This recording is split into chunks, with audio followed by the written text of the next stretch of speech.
Bueno, buenas tardes, Patricia y Andrea. Les vamos a presentar, como decía María Eugenia, son dos compañeras de Dirección General de Educación Secundaria, Patricia Pibel y Andrea Carlos. Patricia Pibel es profesora de enseñanza media de ANEP, tiene diploma superior en educación sexual de Flaxo Argentina, diploma para el abordaje de las violencias hacia infancias y adolescencias de Flaxo Uruguay, es especialista en educación sexual de FLACES, Federación Latinoamericana de Sociedades de Sexología y Educación Sexual.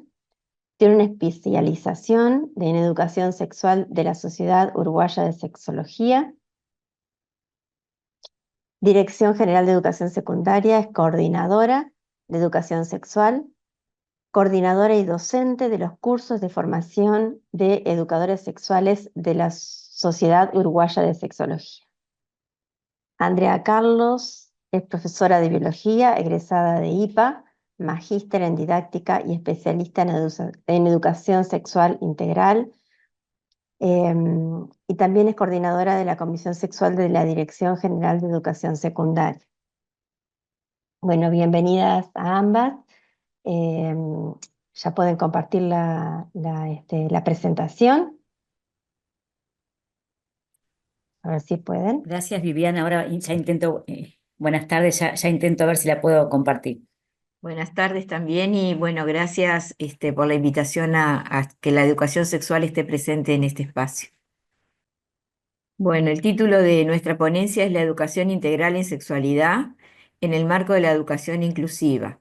La Comisión de Educación Sexual forma parte del espacio de educación inclusiva de la Dirección General de Enseñanza Secundaria, espacio que se conformó más o menos hace 3 años y podremos preguntarnos, bueno, ¿qué tiene de inclusivo la educación sexual? Bueno, eso es lo que le queremos hacer ver en este ratito y compartir con Andrea sobre por qué la educación sexual contribuye a la educación inclusiva. Bueno, nosotras desde la comisión trabajamos con el apoyo en territorio de las y los referentes de educación sexual, que son docentes que tienen formación específica en educación integral de la sexualidad, que tienen en cada liceo 10 horas que son de docencia directa. ¿Por qué? Porque trabajan dentro del aula y lo hacen desde la transversalidad con cada docente de la unidad curricular con la que articula. Puede ser geografía, historia, matemática, química, física. Es decir, se hace un plan de trabajo y partiendo del contenido de las unidades curriculares, ese referente o esa referente trabaja con el o la docente de aula desde su asignatura o de temas que sean necesarios abordar y que sean emergentes o deseados por el grupo de clase o también por la institución sugerido por la institución educativa. Es un paquete, como decíamos, de 10 horas y que la tienen que desarrollar en el multiturno, es decir, tiene que abarcar el trabajo en los 2 turnos o 3 que tenga el liceo.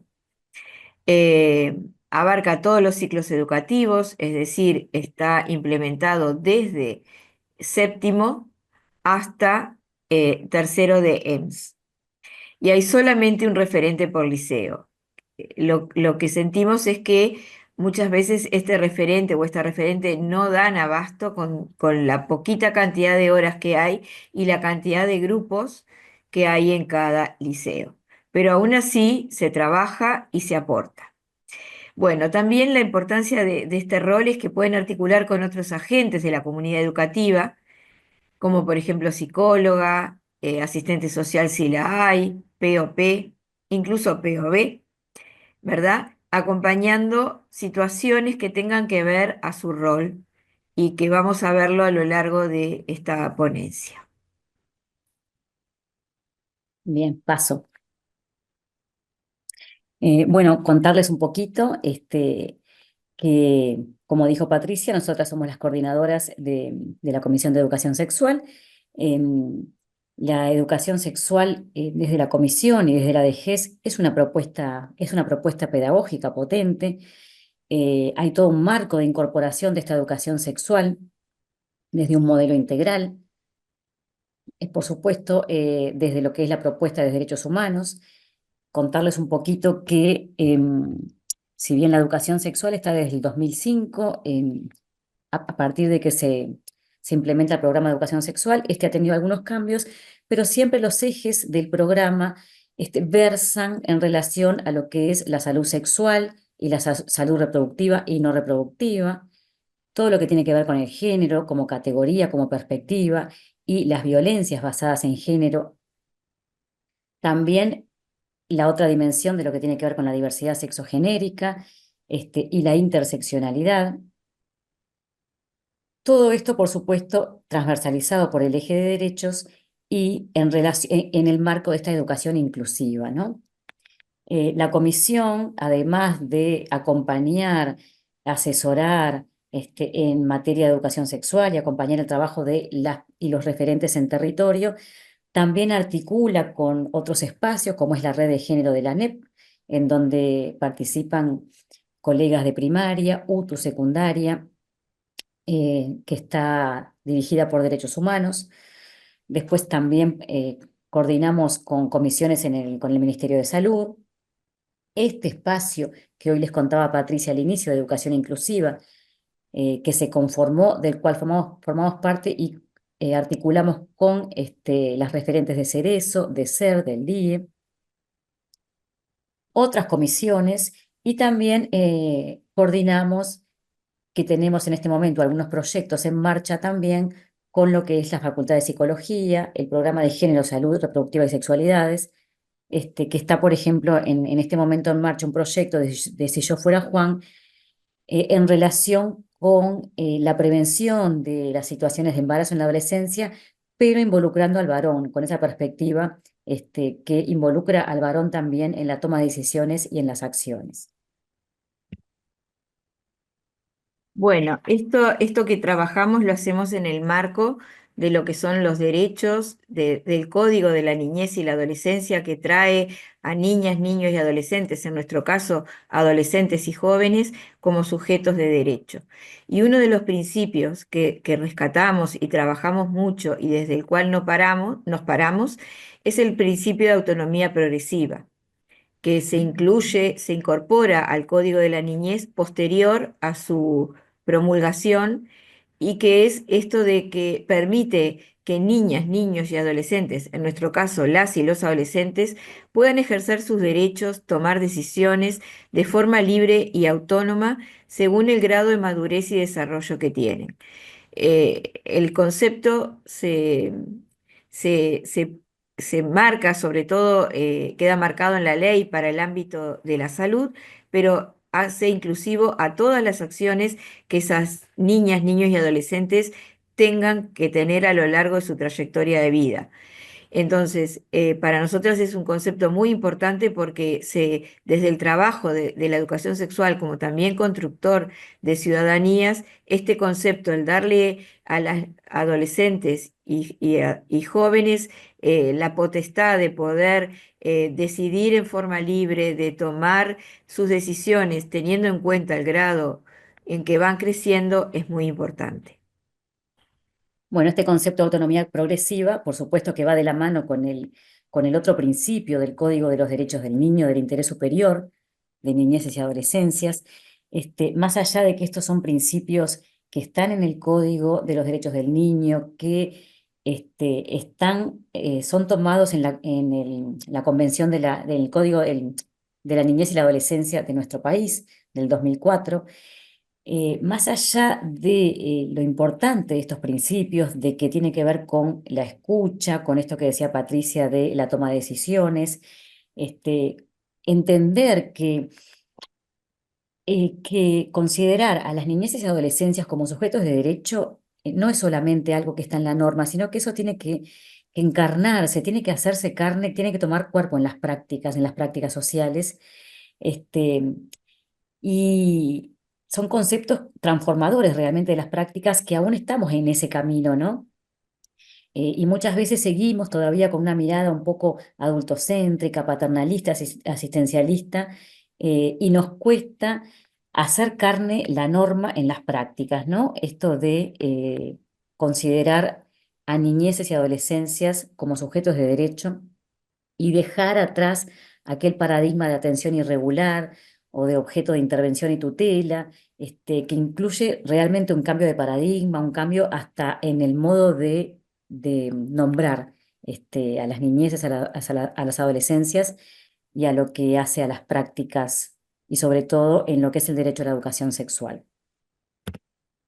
Bien, Andrea decía hoy que nuestra forma de trabajo es en tres ejes, uno que era el de la salud sexual y reproductiva y no reproductiva, el otro era en el marco de las situaciones de género y fundamentalmente en la prevención de las violencias basadas en género, y por otro lado el eje de la diversidad sexogenérica y las interseccionalidades. Es que ahora vamos a presentar brevemente los tres ejes desde los cuales, si bien trabajamos en la prevención, porque la función de la educación sexual es garantizar un derecho, como el de la educación general, pero también el de la educación sexual, generar también que sea un factor protector, ¿tá? Entonces, en el entendido de que, bueno, educamos en la promoción y en la prevención, pero también cuando tenemos que intervenir ante situaciones donde existen vulnerabilidades y que en estos tres ejes que planteó Andrea del currículum desde el cual se trabaja, hay vulnerabilidades y también, más allá de trabajar en la prevención, tenemos que trabajar y acompañar situaciones de vulnerabilidad desde este marco conceptual que trabajamos. Entonces, uno de los ejes, que era el de salud sexual y salud reproductiva y no reproductiva, nos involucra en el hecho cuando hay estudiantes embarazadas y considerar cuándo esas estudiantes tienen menos de 15 o más de 15 porque también la situación cambia. Desde hace muchos años hay una circular que garantiza las trayectorias educativas, garantiza que una estudiante que cursa un embarazo no se vea perjudicada por esta situación en su trayectoria educativa. Entonces, a través de lo que es la circular 2380, fundamentalmente, que se garantiza el hecho de darles determinados beneficios de estudio a las chicas o a las mujeres que se encuentran estudiando. Vale tanto para adolescentes como para también las mujeres que están que tienen, por ejemplo, que concurren al liceo nocturno. Y por otro lado, el año pasado, también con el esfuerzo de varias eh, intervinientes, se crea, entre los que participó la DGES, se crea lo que es un mapa de ruta que acompaña un poco al mapa de ruta que tiene el Ministerio de Salud Pública respecto a cuando tenemos situaciones de embarazo en adolescentes y niñas que tienen menos de 15 años, donde no es lo mismo considerar un embarazo a esa edad y hay que descartar otras vulnerabilidades como la situación de abuso, por ejemplo. Entonces, eso es muy importante. Y por otro lado, otra de las cosas que hemos promovido en la medida de las posibilidades es la creación de salas de lactancia, atendiendo a la ley 19.530, de que en los liceos, por haber muchas mujeres y a veces mujeres lactando, se generen estos espacios que promueven derechos.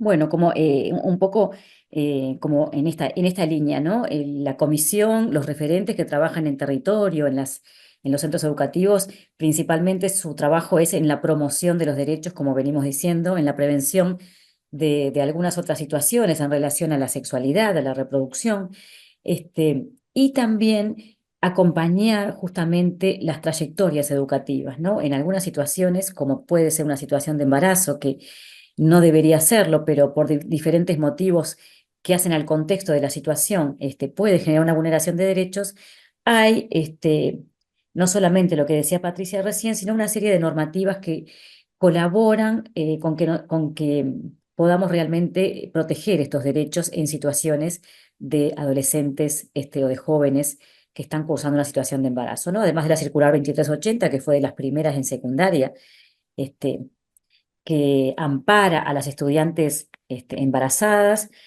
Hay otras circulares que tienen que ver con las adecuaciones curriculares que se pueden realizar, fallos de suspenso, nocturnidad, cursada a distancia, aunque que todo esto además tiene una competencia de decisión de la Inspección de Institutos y Liceos en coordinación con las direcciones y las estrategias que se elaboren y se brinden en el centro educativo concreto.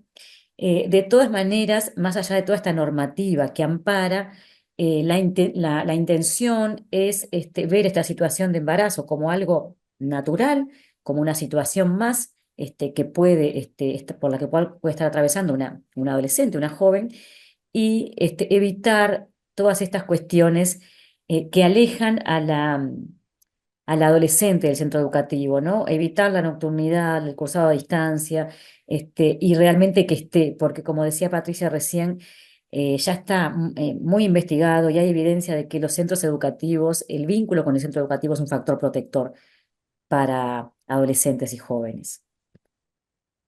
Bueno, y rapidito, porque tenemos muy poquito tiempo, también hay normativas que amparan a estudiantes que son madres y padres y que tienen hijas o hijos menores de 5 años. Hay resoluciones de la ANEP, además está también esto en la Ley General de Educación. eh, Se trata también de que mientras que los estudiantes están en el centro, sus hijas e hijos puedan estar, por ejemplo, en un centro para primera infancia, en un CAPIO, en un CAIF, y además sí contarles que hay un programa del BPS que apoya económicamente a madres y adolescentes, a madres, adolescentes y jóvenes, ¿no? Básicamente es en Montevideo y Canelones, pero también en el departamento de San José y Maldonado y Colonia, si forman parte de Uruguay Crece Contigo, de ese proyecto. Y bueno, después si cualquier cosa esto se puede ampliar. El segundo eje de abordaje decíamos que era las cuestiones de género y la prevención de la violencia basada en género, y comprobamos que la educación sexual, el trabajar en educación sexual, lleva a que las y los estudiantes puedan denunciar situaciones, y lo que más encontramos son situaciones de abuso sexual, ya sea en el ámbito personal, sea en el ámbito familiar, sea en el ámbito público. Y muchas veces el estar capacitadas y capacitados en esta temática permite detectar situaciones que puedan ser sospecha de explotación sexual. También otro tema que abordamos mucho es el tema de la violencia en el noviazgo, ligado a esto la violencia digital. Desde hace 9 años se viene haciendo una campaña donde la ANEP es como el principal socio de y mujeres, que es de donde sale esta campaña y de donde se articula, donde durante 50 días o a veces mucho más, se trabaja en las cuestiones de cómo prevenir la violencia en el noviazgo o los vínculos afectivos violentos entre estas y estos adolescentes, porque muchas veces los varones no reconocen estas situaciones como noviazgo, lo reconocen como un vínculo. Y también otra de las cosas que en los últimos tiempos las y los adolescentes se han animado a denunciar son las situaciones también de acoso, acoso sexual fundamentalmente, y las que suceden no solamente fuera del ámbito educativo, sino también aquellas que se dan dentro del ámbito educativo. Por eso decíamos que las y los referentes tienen un rol de acompañamiento, porque muchas veces es a ellas y a ellos que les llegan estas denuncias, directamente por los estudiantes o por situaciones que cada vez más agudizado el ojo y el oído tienen las y los docentes de cada institución. Y tenemos acá que cuando se detectan estas situaciones hay mapas de ruta, el mapa de ruta de la ANEP que para enseñanza media se aprobó el año pasado y que da muchas garantías de cómo actuar ante una situación de violencia. Y después tenemos otro que está vinculado al acoso sexual dentro de los espacios de enseñanza privada. Bueno, y el tercer eje, para ir redondeando, en acompañamiento a las trayectorias educativas, tiene que ver con la diversidad sexogenérica. Acá la idea es mostrarles un poco la normativa que ampara todo esto. Si bien, como dijimos, la normativa es importante, es necesaria, pero no es suficiente, para que esto se encarne, se haga carne realmente y tome cuerpo en las prácticas, ¿no? Para eso necesitamos un empoderamiento de la normativa y una comprensión de estas cuestiones que tienen que ver con considerar a niñas, niños y adolescentes como sujetos de derecho, y transformar realmente las prácticas. Pero la normativa está, la normativa es importante, la normativa nos da un marco de acción y por eso hay que conocerla. Y entonces acá mencionarles, volver a la Ley General de Educación, hay específicamente un capítulo, un artículo que habla sobre la atención a a los grupos minoritarios y a las diversidades. Después tenemos también una ley que es la Ley Integral para Personas Trans, que en nuestro país fue aprobada hace unos años. Y tenemos lo que es la Ley 19.580, Ley de Violencia Basada en Género, que en su artículo 21 tiene todo un capítulo en realidad sobre lo que son las políticas educativas, ¿no? En donde también se menciona esto de tener en cuenta a las diversidades sexogenéricas, inclusive habla de que todo programa de enseñanza, en todo currículum desde la educación formal, debe contener unos mínimos contenidos que tengan que ver con la perspectiva de género, de derechos y de diversidad. Eso está en la ley. Además tenemos también en ANEP eh, un documento, como dice por allí, el Acta 82, Resolución 68, que aborda acciones afirmativas, como dice ahí. Más bien, si ustedes lo leen, si tienen acceso a este documento, se refiere principalmente a la población afrodescendiente. Es muy escaso lo que nos habla de la población trans, pero es de todas maneras un marco de referencia, ¿no? Y tiene que ver con incorporar, por ejemplo, la variable de identidad de género en los formularios, en los documentos, ¿no? También el otorgamiento de becas y establece que todo funcionario administrativo de gestión en el ámbito de la ANEP, del CODICEM, tiene que tener una capacitación en estas temáticas. Lo que decíamos hoy, ¿no? Esto es la norma. Ahora, por supuesto que para que esto se haga carne, se necesita también otra forma de trabajo y de implementación. Y bueno, una cosa que queríamos compartir, que ya está hace 4 años, 4 o 5 años, a partir del 2020 aproximadamente, es un formulario que está en la plataforma CREA, en donde el estudiante puede, con solo el hecho de tener la intención, completar este formulario para poder hacer el cambio de nombre en la plataforma educativa, en la plataforma CREA, ¿no? Sin necesidad de que ya tenga hecho el cambio de nombre registral. Es otra herramienta que promueve los derechos y los derechos de las personas con diversidades sexogenéricas. Y bueno, contarles también un poquito algunos datos. En realidad, este es un dato del año pasado que salió publicado en la Diaria, eh, en donde se ve un poco este acompañamiento que desde el trabajo de referentes de educación sexual en los territorios, en los liceos, se acompañaron. Dentro de un ratito les vamos a dar datos un poco más actuales, pero 87 cambios, por ejemplo, de identidad en liceales con identidades trans en 2022, después también cambios de nombre que fueron acompañados en el formulario que recién veíamos de la plataforma CREA, y un dato no menor que es con mucho esfuerzo y trabajo desde la comisión, con todo el apoyo de la gestión de las autoridades, y de otros espacios dentro de la DGES también, se ha logrado pasar de un 59% de la cobertura de horas de educación sexual en los centros educativos de la Dirección General de Educación Secundaria en el 2018 a un 98,1% este año. La verdad que esto nos da mucha satisfacción porque es una forma de que realmente este derecho a la educación sexual que todas las adolescentes, los adolescentes tienen, llegue a ellos, ¿no? Realmente se promueva, realmente se pueda garantizar, más allá de que tenemos que seguir trabajando en esto, es un dato que les queríamos compartir porque realmente es fruto de mucho esfuerzo también, ¿no? No tenemos mucho conocimiento de datos de años anteriores porque con Patricia estamos en la comisión justamente desde septiembre del 2018. Bueno, y para finalizar, un poco algunos datos recabados de algunos liceos, porque no están todos. Nosotras cubrimos, se cubre desde la DGES con referente de educación sexual a los 312 liceos.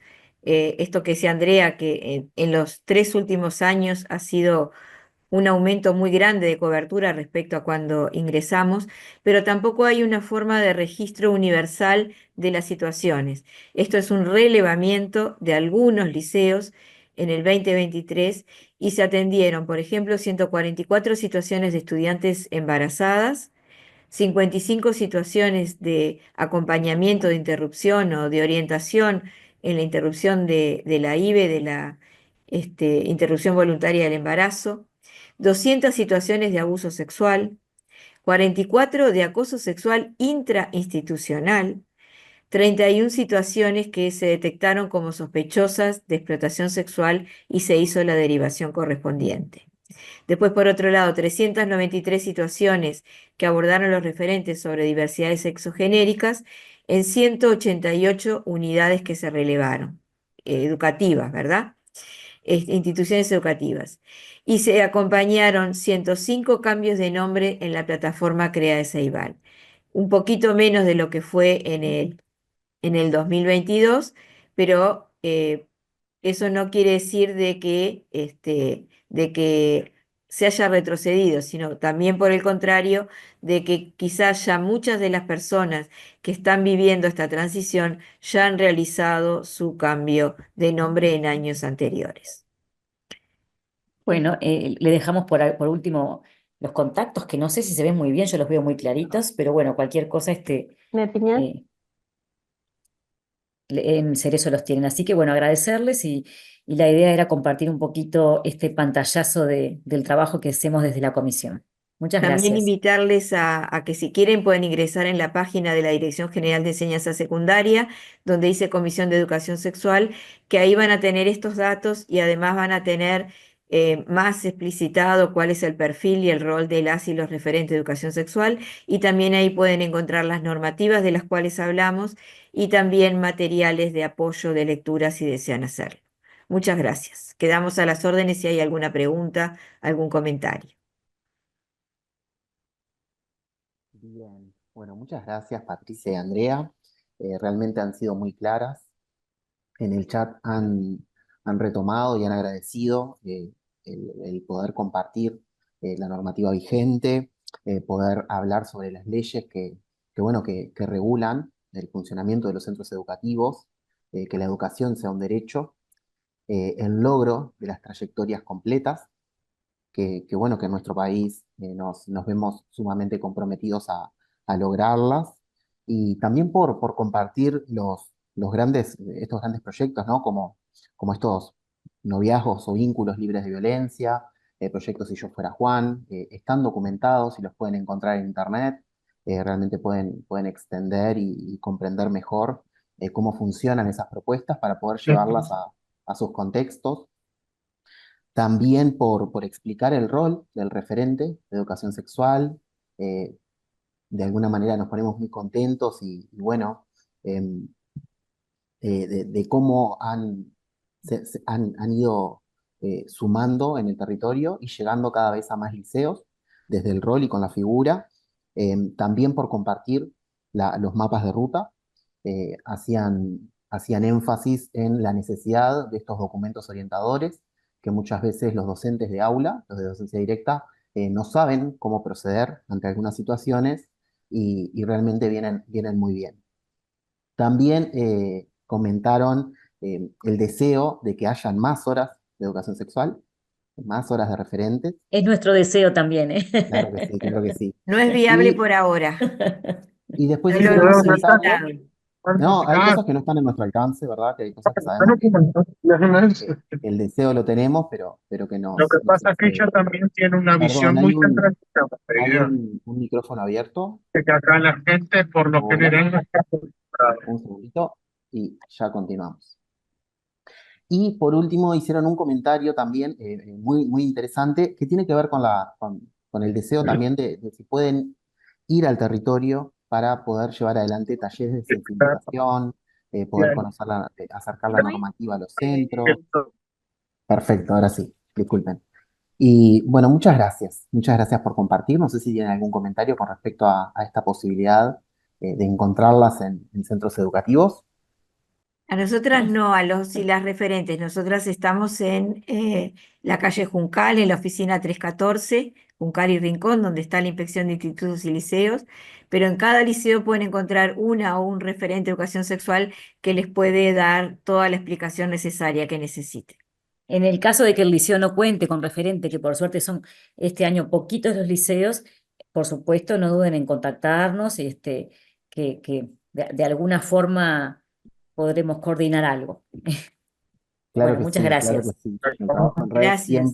siempre suma y aporta a la construcción en los centros educativos. Gracias. Muy bien, disculpe Mónica. Bueno, la presentamos formalmente. Muchas